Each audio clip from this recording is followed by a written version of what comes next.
집 한 채 있다고 노쇠비 끝났다? 착각입니다. 65세 이상 노인의 빈곤율이 43.4%입니다. OECD 국가는 얼마냐? 14.8%입니다. 당신도 거지가 될 수 있습니다. 돈 없이 은퇴하는 것은 불행의 씨앗이다 말씀드리겠습니다.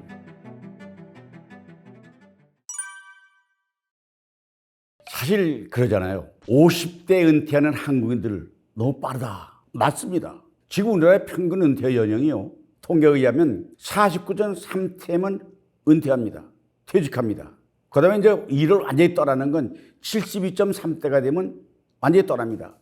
근데 이것이 OECD 국가는 64.6세면 떠납니다. 일은 오래 하는데 가난한 겁니다. 퇴직하고도 우리는 경제활동을 20년 이상 해야 됩니다. 공무원은 정년이 60세로 일정한데 다른 직종은 퇴직이 빠르고 생계를 위해서 일을 해야 되니까 노후 문제가 발생하는 거죠. 50대가 조기 퇴직자가 경제에 여유가 있다면 들어오는 까닭이 없죠.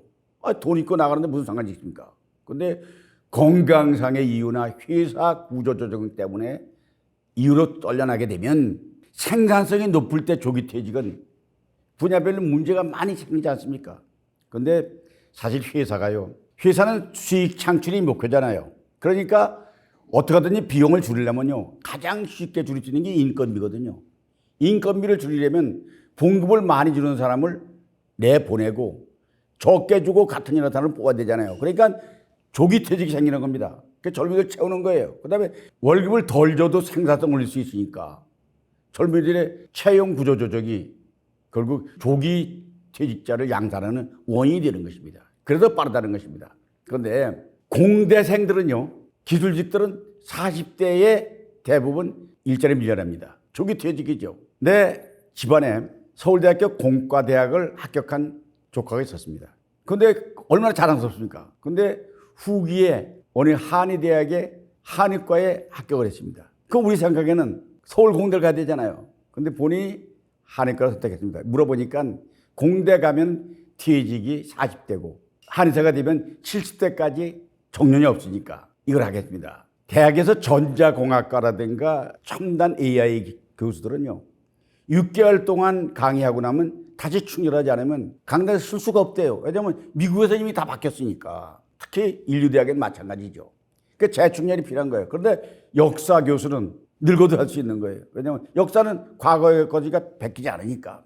근데 쭉 간다는 겁니다. 근데 사실 나이와 퇴직은 상관이 없습니다. 근데 야구 선수는 여러분들 몇 살에 퇴직하지 아십니까? 보통 30대면 30대 중반 되면 다 퇴직합니다. 그럼 자기 젊은 사람이 야구하지 늙은 사람이 야구하는 사람이 있습니까? 그 지도자 자리는 한정되어 있습니다. 그러니까 운동 선수들이 퇴직하고 나서 대책이 없는 게 많이 있고, 연예인들 경우에는 의외로 은퇴가라는 말이 없습니다. 왜냐하면 젊은 배우도 필요하고 늙은 배우도 필요하니까 동시에 다 공존할 수 있기 때문에 고령자도 함께 일할 수 있잖아요. 그런데 회사에서도요, 실력이 있으면 필수연이 되면 그 사람이 핵심 기술을 갖고 있다면 나갈까 봐 걱정돼서 붙들어가기 위협 안 합니다. 그런데 그것은 문제는 인적 자원의 문제이기 때문에 직장인이 바람직한 것은 늦게 퇴직하고 쓸 돈을 충분히 모아서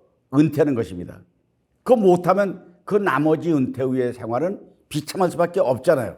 그래서 시행적으로 노대비를 잘하고 있는지 한번 따져보겠습니다. 솔직히 우리가 노후에 월급을 받지 못하거나 수입이 없으면 의존하는 게 연금 수입입니다. 연금은 65세 이상 돼야 받을 수 있잖아요. 국민연금도. 그 안에 어떻게 다르냐? 그 다음에 우리나라는 연금이 대부분 가입은 되어 있습니다.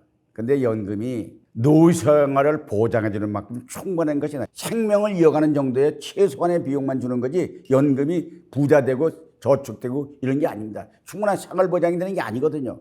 그러니까 정기적인 수입이 가능한 가장 희망이 뭐냐? 건물주예요. 월세 따박따박 받으니까 건물주가 되고 싶다 하는 것이 모든 이들의 공통점은 바로 정기적인 수입을 찾는 걸 찾고 있기 때문에요. 그런데 요즘에 이제 개인연금이라고 이제 정부에서 하지 않는 것도 많이 있습니다. 그런데 인식은 달라지고 있지만은, 그러나 비율이 점차 증가하고 있지만은 아직도 보편화되지 못했기 때문에 충분한 것도 아니다. 그런데 한국은요, 전통적으로 저축률이 높습니다. 근데 최근에는 저축률이 떨어지고 있다는 것이 추세입니다. 왜냐하면 경제가 어려우니까 저축할 여유가 없는 거죠. 근데 저축은 노인을 대비하는 것은 이게 원칙입니다. 돈이 쓰고 나서 남은 거 저축하는 게 아니고 돈이 있으면 일단 일정 금액을 저축하고 나서 그 나머지 돈으로 갖다 어렵게 생활하는 게 그게 정신입니다. 그게 노인이 대비하는 것입니다. 그런데 사실 주택은 보유하고 있습니다.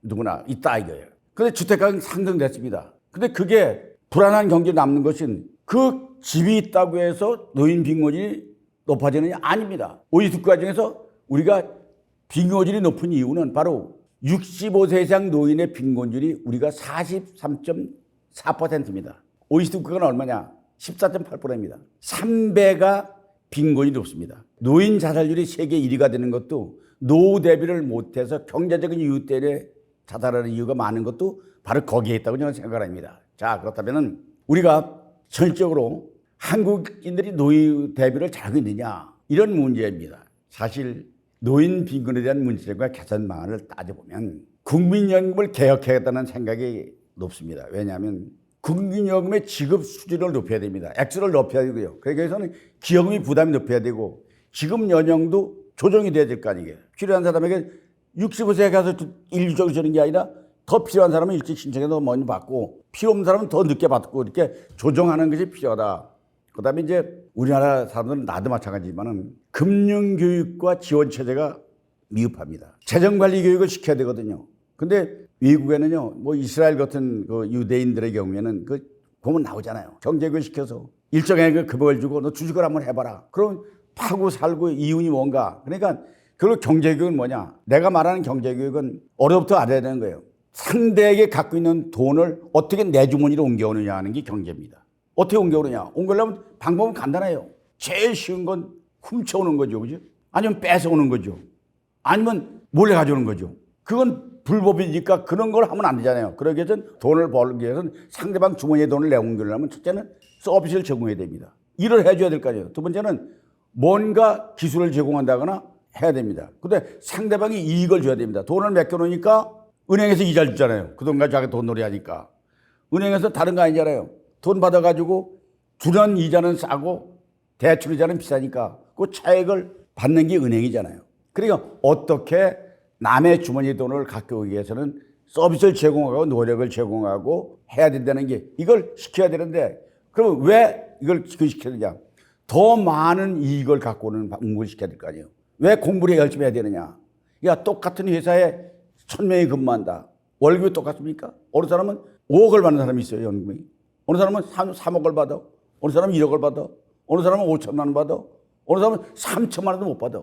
그러니까 똑같은 사람이 똑같은 건물에 똑같이 출근해 퇴근하는데 왜 차이가 있냐? 그 노동가치의 부가 문제입니다. 고부가치가 있는 노동이냐? 그거를 어려서부터 시키고 먼저 공부를 시켜야 되는데 네가 공부를 열심히 해야 되는 바로 네가 노동가치를 부가치에서 하려면 해야 된다 이렇게 해야 되네요. 무조건 우리나라는 무슨 직책을 가지고 뭐 검사가 돼야 된다, 의사가 돼야 된다. 왜 의사가 되고 검사가 되는지 몰라요, 애들이. 의사가 되면 월봉이 얼마다. 네가 회사에 가서 청소를 하게 되면 월봉이 얼마다. 그러니까 너는 의사가 된다. 이런 가치 교육을 시켜야 돼. 이게 경제교육의 기본이 된다는 얘기입니다. 그다음에 우리가 그 주거 문제입니다. 사실 주거 문제는 이게 가장 기본이죠.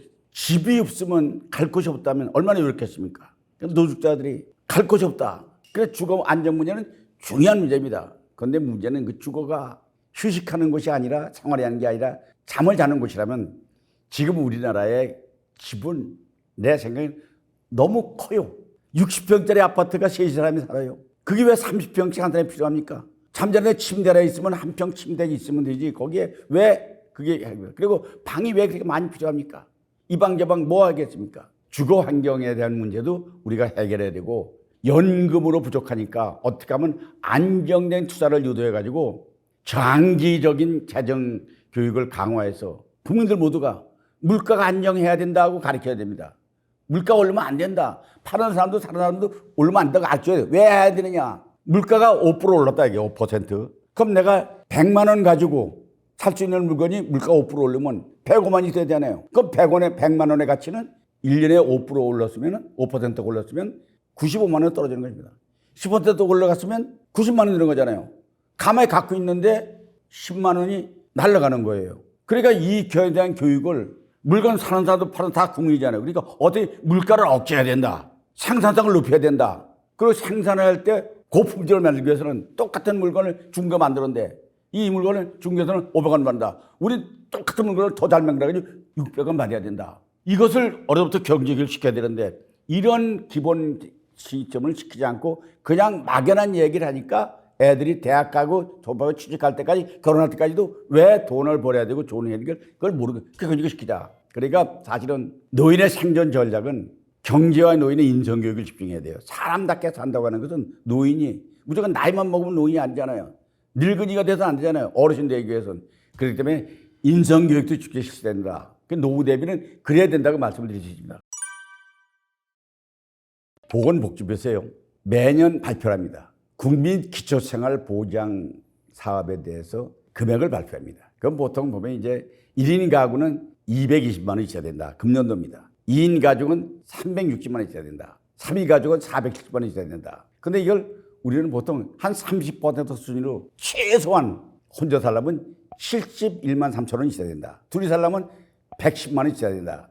그게 왜냐면 주거 평균 생활비는 집에 살면 주거비, 식비, 의료비, 교통비, 취미 여가 활동, 부비 유지비 이게 그냥 노인 한 가구가 평균 만약 150만 원에서 200만 원이 필요하다 이게요. 2인 가족에서는 최소한 250만에서 350만 있어야 된다. 그렇게 각이 나오잖아요. 그게 현실이잖아요. 근데 그게 물론 이제 물가가 올라가면 또 달라지지만은 오늘 현재 시점 보면 그럼 65세부터 90세까지 사는 게 25년 더 되잖아요. 그럼 70% 수준만 잡아도 2인 가족은 210만 원은 매달 있어야 된다. 그 12달이면 2,520만 원 있어야 된다. 25년 다 한다. 그러면 그것은 6억 3천만 원의 돈이 있어야 된다는 겁니다. 단계에 나오잖아요. 그 물가상조 계산하면 더 올라가지만은 그것을 다양한 연금 확보라든가 주택연금이라든가 예상하지 못한 의료비 지출한다든가 이것을 갖춰나가면 이게 필요해야 되는데 이게 없으니까 대책이 없으니까 왜 없느냐 원인을 따지면 여러 가지가 있죠. 뭐 네가 공부를 안 했으니까 그래 네가 부모로부터 유산을 못 받으려 하지만은 사실 기초생활수급자로 지정이 되면 정부에서 모든 걸 해결해 줍니다. 음식값 쌀도 주고 쌀을 너무 많이 줘가지고 그만 가져라 이런 경우도 있을 정도로 쌀도 주고 의료비 같은 거 공짜고 돈 안 받고 그다음에 요양원 같은 데 가도 무료 수용을 해주고 근데 그거 하려면 집이 없어야 돼요. 돈이 있어도 안 되잖아요. 아주 진짜 기초생활이 안 되는 사람이 되냐. 근데 그거 되려면 누가 하지 않습니까? 그러니까 그게 생활비가 필요하다는 얘기는 미리 25년을 더 산둘이 한다면 최소한도 그 6억 정도는 벌어쓰던 있는 걸 쓰던 간에 있어야 된다 하는 것을 말씀드릴 수 있습니다. 우리가 연금만으로 먹고 살기는 부족하다. 이거 누가 모르겠어요. 다 알아요. 연금 가지고 모자라요. 국민연금 줘도 지금 받아도 그거 아니에요. 그런데 예상하지 못한 일이 때문에 노출가 되는 것입니다. 거리를 떠도는 신세로 전락하는 겁니다. 이것이 본인의 의지가 있어 그렇습니까? 본인이 노숙을 원했습니까? 아닙니다. 왜냐하면 몰락하는 사회가 온통 세상이 지뢰밭이에요. 왜냐? 술 먹고 교통사고 내는 경우도 있잖아요. 그럼 본인이 잘못했지만은 결과적으로는 불구자가 될 수 있잖아요. 두 번째, 도박해가지고 있던 돈 다 날리고 길거리에 나는 사람 많이 있잖아요. 근데 범죄일로 돼가지고 같이 가수해서 교도소 가서 입건해면 가족들 어떻게 살겠습니까? 그 다음에 더한 것이 마약에 빠져가지고 혼수한 정신이 오가지면 이거 문제잖아요. 그 다음에 사기당하는 것. 세상에는 사기꾼이 너무 많아요.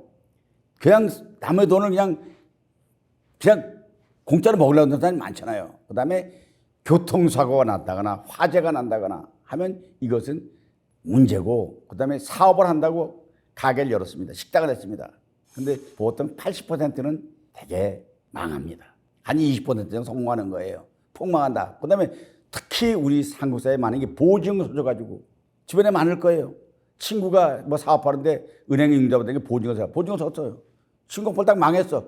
망하는 게 아니라 보증 쓴 사람도 소위 말하면 차 파는 빨간 딱지 붙게 되면 집 날라가고 그 다음에 가족이 질병 걸려가지고 대수나고 나면 근데 제 아는 사람이 몇 년 전에 위암이 걸렸어요.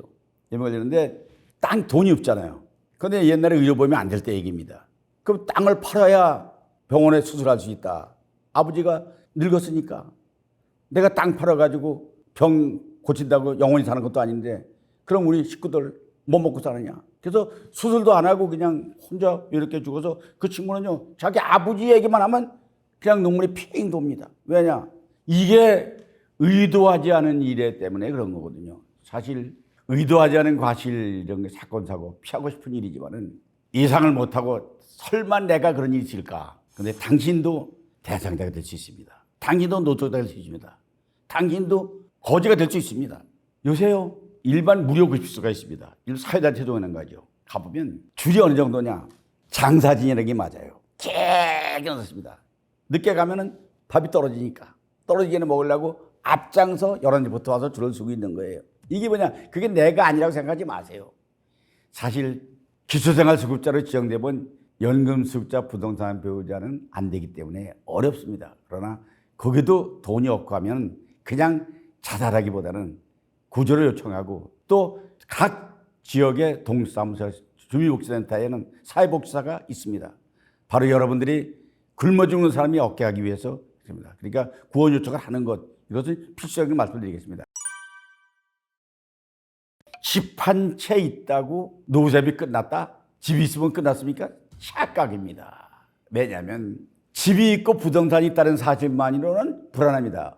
왜 그러냐면 노후 생활비가요. 아까도 약간 얘기했지만 주거비, 아파트 같은 건 관리비 내잖아요. 그지? 그 다음에 밥 먹자면 생활비, 식비.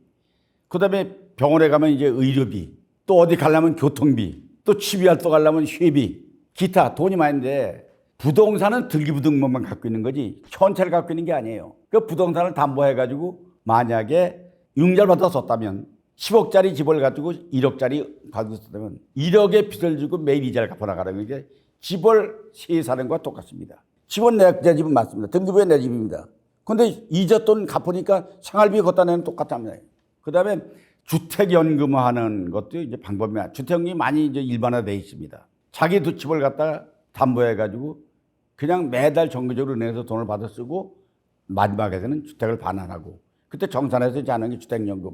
이게 이제 정기적인 수입을 원하는 중에 하나죠. 그 다음에 부동산이 바로 현금을 갈 수 있는 게 아니잖아요. 부동산을 갖고 있으면 자식에게 유산으로 주는 자산 가치가 있을 뿐입니다. 본인이 부동산이 있다고 이용해 쓸 수가 있습니다. 시골에 땅이 몇만 평이 있다. 그 재산은 있으며 등기부도 갖고 있습니다. 근데 그게 사로 살아가는데 그 땅이 산이 돈이 됩니까? 내가 당장 어디 간다고 돈을 쓸 수 있습니까? 이게 어렵거든요. 그 다음에 팔아서 사용하기를 권하고 싶습니다. 왜냐하면 내 집 갖고 융자 받고 이자 갖고 월세 사는 건 똑같습니다. 빚지게 됩니다. 그러니까 부동산이 있으면 집 한 채 있으면 그거 팔고 그냥 내 생활비 좋은 집 줄인 다음에 그걸 가지고 생활비 쓰는 걸 전 권하고 싶습니다. 당장 교통비 쓰려고 건물주가 박수 줬습니다. 아니 저 사람은 왜 집도 있고 번두산 집도 갖고 있는데 왜 박수 줍고 있느냐. 네가 걸고 흉보입니다. 근데 그 사람은 오늘 당장 어디 가려야 하는데 교통비가 없습니다. 그럼 어떻게 하겠습니까? 은행에 융자 될 것 같죠? 아니에요. 일정한 금액이 되면요. 은행 융자도 더 이상 안 주지 않습니다. 신용대출이요. 요새 정기 수입이 없으면 대출 안 해줍니다. 그럼 어떻게 해? 돈이 필요하니까. 그러니까 박수 주워가지고 다음 마늘도 보들라고 들고 동사무소 가서 풀 뽑고 벽보 뜯고 벗는 거 그거 하려고 들고 하는 게 이것이 자기가 생활 질이 낮아지는 게 돈이 없어서가 아니에요. 집이 없어서가 아니에요. 그런 얘기가 의외로 많다 이게. 남들이 흉보입니다. 야, 저 집도 가지고 있는 영감이 맨날 저렇게 사느냐. 살기 좋아 사는 게 아니에요. 그래요. 저 친구 돈 많은 친구가 밥도 한 번 안 산다. 밥 먹고도 짜장면 값도 안 낸다. 근데 그 사람은 짜장면 값 낼 돈이 없어요. 집만 있어요. 이것이 이제 집 갔다가 노후를 끝난다는 건 착각이다 말씀을 드리겠습니다. 너무 일찍 퇴해서 후회하는 한국인이 많다. 자이든 타이든 간에 조기 은퇴하고 제2인생을 성공하는 것은 확률을 기대하기 어렵다. 이유는 간단합니다. 조기 은퇴하고 나면요. 정기적인 수입원이 없으니까 경제적 타격이 크잖아요. 갑자기 처가에서 누가 갑자기 사고를 쳤다. 그 돈이 얼마 필요하면 들어가게 됐다. 그럼 돈 줘야 될 거 아니고. 그 다음에 병원에 입원했는데 수술비가 얼마 들어간다. 해야 될 거 아니겠어요. 저도 같은 경우도요. 병원에 갑자기 내가 신경색 해가지고 병원에 수술하고 갑자기 돈이 예상하지 못한 거예요. 돈이 1,000만 원 정도 필요하더라고요. 근데 돈이 없는데 갑자기 돈이 누가 1,000만 원 갖고 간 사람이 있습니까? 그러면 이제 결국 뭐냐. 보험 들은 사람들이 이제 그때 이제 보험 필요한 것이고. 그러지만 이제 사실 돈이 없으면 사회적으로 그랬답니다. 친구 만나기 싫습니다. 만나면 밥 한 번 더 먹으면 나도 살 텐데 얻어먹기만 좋지만은 내가 살 힘이 없다. 그러니까 친구가 고립되는 것입니다. 전화 와도 받지 않습니다. 심리적으로 이롭습니다. 한 번 연락해서 안 오면 그다음에 두 번 안 오면 친구들 전화도 오지 않습니다. 내가 걸면 왜 그러다 했느냐 하면 이 말이 없죠. 그러니까 단절되는 거예요. 그다음에 건강 문제인데요. 건강검진 안 하겠다가 갑자기 몇 년 만에 배가 아파서 병원에 가서 대장암 검사를 한 번도 받지 않았어요. 그러니까 대장암 거예요. 사기야. 그 사람 사기면 말기이기 때문에 수술해도 생명을 보장할 수 없다. 그러니까 건강검진 받는 거 이것도 후회하는 일이고 이래서요 목적의식이 없으면요 삶의 의미를 찾지 못합니다. 왜? 내가 이걸 왜 해야 되냐 하는 일에 대해서 내가 왜 산에 가냐 그러면 혈당 수치를 얼마나 안 주겠다는 목적이 있다든가 근력을 높여가지고 내가 건강하게 했다든가 내일 모레 등산 갈 때 얼마나 하겠다든가 이런 목적의식이 없이 그냥 생각하면 그 사람은 목적의식 방향감각을 잃으면요 그 다음에는 우울증이 생기고 정신건강 문제가 악화될 수밖에 없죠. 이런 이유로 조기 은퇴를 하는 경우에 재정적인 계획과 연계해 생각하면 답이 나옵니다. 절대 돈 없이 은퇴하는 것은 불행의 씨앗이다 말씀드리겠습니다. 그렇다고 뭐 도둑질 하겠습니까? 물론 그래가 도둑질하는 사람도 있습니다. 그래서 뭐 소매치기하는 사람도 있습니다. 근데 물어보면 먹고 달라고 그랬다는 거 아니에요. 그러니까 조기 은퇴가 바람직한 건 아니다 말씀드리고 최근에요. 은퇴하고 나서 재취업하는 경우가 많이 있다 그럽니다. 당연히 재취업해야죠. 왜냐하면 죽을 때까지 일을 해야 되잖아요. 그런데 문제는 뭐냐. 건강이 허락하는 데까지 경제가 필요한 것입니다. 사교 연결과 유지가 돼야 그래 되기 때문에 나이 들어도 직장을 가져야 됩니다. 그런데 그것은 미국도 일본도 마찬가지입니다. 왜냐하면 미국도 연금이 부족하니까 의료비가 많이 증가하거든요. 그러니까 노동의 만족감 때문이 아니라 돈이 필요해서 직업을 갖는 것입니다. 두 번째 일본도요. 일본이 고령화 사회가 제일 먼저 온 나라 아닙니까? 근데 다시 노동시장에 복귀가 많아지고 있습니다. 제가 이미 80년도에 일본 갔더니 고속도로 톨게이트에 표를 받는 사람들이 머리가 허연 백발 노인이 앉아서 표를 받고 있더라고요. 내가 40대 갔으니까 지금부터 뭐 40여 년 전이잖아요. 그때 우리나라는 평균 수명이 65세 때니까 일본보다 10년 정도가 평균 수명이 낮을 때예요. 일본은 그때부터 사회문제가 된 거예요. 왜? 노동시장이 뭐냐면 돈이 필요하니까. 걔가 지금 고령화대한 맞춤형 일자리를 만들어줘야 된다기 때문에 지금 이제 우리가 하고 있는 게 이제 동사무소에서 많이 하는 노인 취업은 다른 게 아니라 안 해도 되는 거야. 길거리 청소하는 거, 쓰레기 줍는 거, 풀 뽑는 거, 뭐 이런 거 노동 자료를 제공하기 위해서 불필요한 일이지만은 사람을 동원해가지고 일하고 돈 주고. 근데 요새는 그걸 안 하고 그냥 무조건 막 나눠주는 소위 포퓰리즘 정책이 한국 사회가 지금 부채가 1,000조가 넘는 상태로 온 것이 뭐냐면 일하지 않고 그냥 돈 무조건 잘해주는 거. 이건 국가 정책을 난 나쁘다고 봅니다. 우리나라도 그 고령화 사회가 접어들면서 재취업 프로그램이 늘어나고 있는 건 추세입니다. 그러나 직업훈련 프로그램이 사실 고령자들에게 고용할 수 있는 기회를 부여하는 제도가 프로그램을 짜야 되고 은퇴자들에게도 다시 일할 수 있는 것이 부끄럽지 않게 만들어줘야 되는데 늙어가지고 마치 저 자식도 잘 됐는데 왜 저 친구는 일하고 있어? 사실 우리나라 사람들이 나이 들어서 자식이 주는 돈 가지고 그냥 먹고 노는 게 가장 좋은 걸로 생각하지만 아닙니다. 자식도 자기 일이 있고 자식도 돈이 늘 부족합니다. 자식도 자기 자아성찰에 돈이 필요합니다. 근데 거기다 의존하면 자식은 그냥 울타리 역할만 하는 거지 자식이 뭐 부모의 생계를 책임져야 된다 이런 시대는 지났다죠. 그러니까 자신의 지금까지 경험한 능력을 활용해서 새로운 세계를 접하고 그다음에 새로운 직업을 얻어 성취감을 느끼고 하는 것은 반드시 필요하다는 말씀을 드리겠습니다. 사실 직장 동료들 만나면 내가 물어봅니다. 요즘 뭐라고 지내? 물어보면 대부분 이렇게 말합니다. 7, 80대 단에 되고 조그마한 회사에 나가서 내가 도와주고 있어. 내가 동생 회사에 나가서 조금 도와주고 있어. 일주일에 2-3번 나가. 그다음에 소일 삼아 나가주고 있어. 농촌에 조그마한 텃밭 길리면서 일주일에 2번씩 가서 상추, 오이 길고 따오고 지내. 그렇게 말하면 그 사람은 최고입니다. 그래야 됩니다. 나는 그냥 뭐 먹고 사는 돈이 있으니까 난 충분히 그냥 할 거야. 나는 무서워도 뭐 자식들 해줄 거야. 이런 게 아니라 무언가 할 수 있는 거. 이제 이렇게 말하는 사람이 있습니다. 내가 이제 무슨 일이야 늙어서 그다음에 죽지 못해서 살아. 그것은 죽음을 기다리는 사람입니다. 사람이 생명이 길어져가지고 돈을 벌기 위해서 자급자족하는 게 필요한 것은 살기 위해서는 생활비, 의료비와 보탬을 주려고 특히 집에서 삼식이라는 이름을 들어오는 남자들 얘기입니다. 삼식이 새끼를 하는데잖아요. 새끼를 먹으면 그래서 사실은 요즘에 유모 집안은 애들끼리 만나면 남자가 수명이 동갑이라도 7, 8년 먼저 죽는 것이 생리적으로 그렇게 돼 있잖아요. 그지? 근데 대개 여자들끼리 만나면 대개 이제 7, 80대가 되면은 남편이 없고 자기들끼리 살잖아요. 그럼 다들 점심 먹고 들어가 놀아도 한 사람은 난 집에 가야 돼. 왜? 집에 삼식이가 기다려. 남편이 밥 줄 때 기다려야 된다 이게. 그러니까 남자들이요. 이게 지금 남자라는 존재는 가정에서 일정 기간 지나면 존재 가치가 떨어집니다. 그것을 하기 위해서 어떻게 하면은 그 살아있는 게 고맙고 개인적으로 성취감을 느낄 수 있고 모든 사람을 일해야 된다는 생각에 자기도 일하면서 일석이조의 효과를 가질 수 있는 그런 거. 그것이 변하는 세상이기 때문에 집에서 그냥 나이만 먹고 죽을 날만 기다리는 삶보다는 박차고 나가서 뭔가 사회에 가서 하고자 하는 것. 그것이 노후의 죽음을 피할 수 있고 생동감을 느끼는 삶이다 말씀드리면서 젊었을 때처럼 돈을 많이 못 벌지만 작은 일거리도 꾸준히 하는 게 좋다. 왜냐하면 자전거는요 페달을 밟지 않으면 쓰러집니다. 내가 가을에 공주에 가면요 공주 가을에 공주에 밤이 맞잖아요.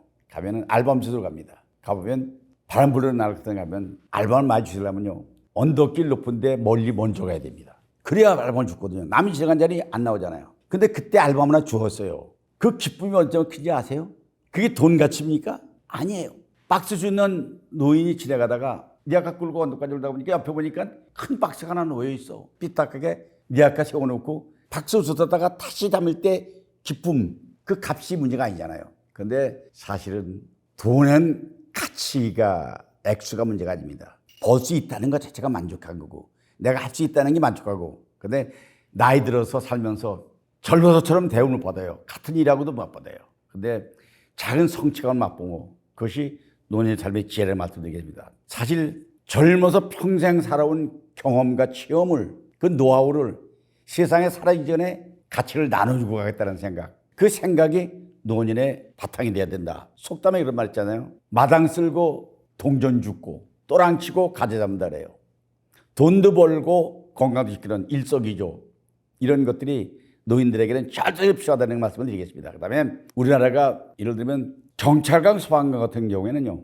민간 보안업체나 화재 관련 컨설팅이나 교통안전 담당 이런 거 얼마든지 하면 안전관리 분야에 두각을 나타냅니다. 교사들 했던 분들 같은 경우 교사도 65세면 나오잖아요. 학원 같은 데 가서 과외한다거나 아니면 관련 컨설팅 분야에서 방과후 학교를 운영한다거나 일반직 공무원 같은 경우는 뭐 건강을 하면 안내받아가지고 학교 보안관 된다거나 행정기관에 가서 안내요원 같은 거 금융업 판사라는 것 같으면 중소기업 자문하는 것 또 네트워크를 하기 위해서 투자 자산 관리를 해주고 금융교육을 시키는 것 창업하면 프랜차이즈 해가지고 스타트업 일을 하는 것 사회단체 비영리 사업에서 수입보다는 사회에 기여활동을 하는 것 문화예술 분야 같으면 재능을 살려가지고 가서 봉사하고 요양 같은 데 가서 노래도 불러주고 그러니까 다양한 재취업에 경제 안정과 사회기여를 동시에 추구하는 것 이것이 필요하다 말씀드리겠습니다.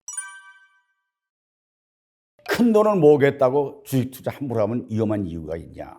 나는 한마디로 말하면 돈은 필요합니다. 돈 필요한 게 젊어서는 주식과 투자입니다. 그죠? 부동산이죠. 근데 수익을 올릴 수 있습니다. 근데 양면성이 있습니다. 왜냐하면 성공한 사람도 실패한 사람도 있습니다. 손해본 사람도 있습니다. 왜냐하면 젊어서는 실패해도 회복 탄력성이 오뚜기처럼 바로 일어나잖아요. 그지? 나이 들면은 한 번 넘어지면 그 다음에 다시 일어나는 탄력성이 부족한 겁니다. 노년에 실패하고 나면 회복할 시간이 없습니다. 그 리스크를 없애기 위해서 나는 그런 거 하지 말라는 겁니다. 사실 주식은 널뛰기를 합니다. 갑자기 50만 원짜리 주식이 어느 날 5만 원짜리가 되고 어느 날은 그 주식이 쓰레기처럼 휴지처게 되기도 합니다.